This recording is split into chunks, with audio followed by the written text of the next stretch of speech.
dây mang cả lại lâu kan tu zong tu lâu zong ni khát khát chữ bằng tha tiếng thanh giang ca phan cho tê lại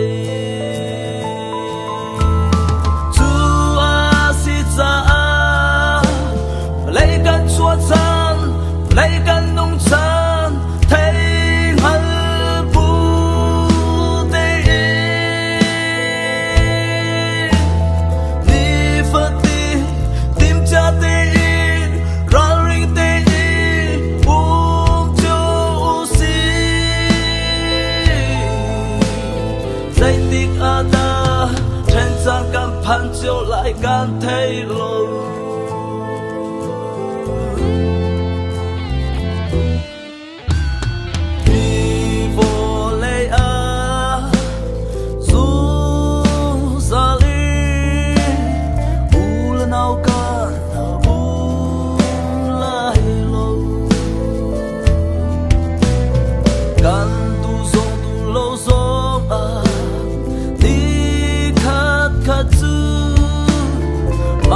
đi trên giang ca phan cho tê lại Chúa xin ra lấy căn chúa chan lấy căn nông chan thấy hal bu tê đi phật tin tim cha tê ra ring tê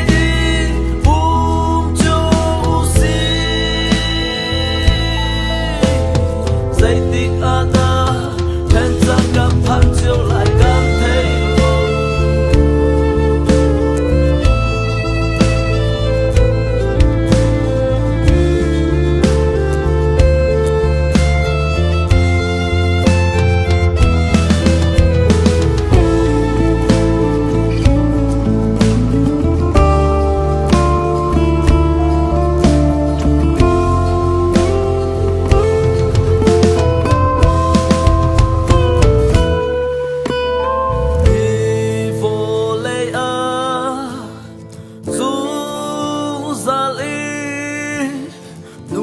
vagan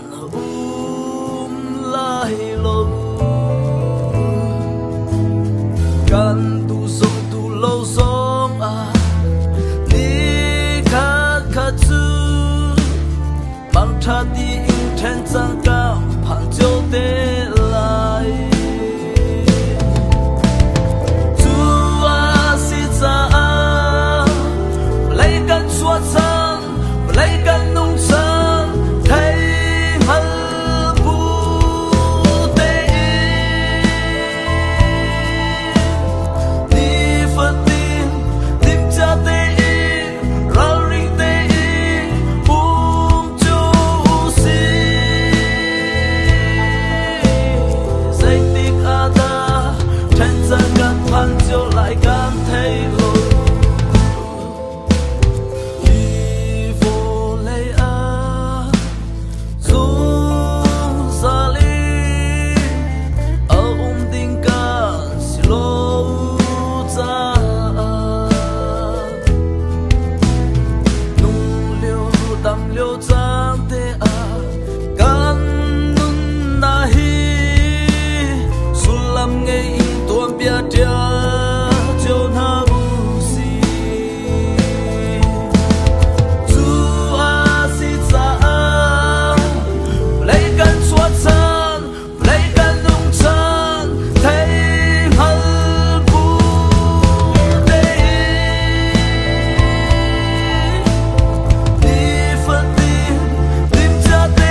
lại can thế lô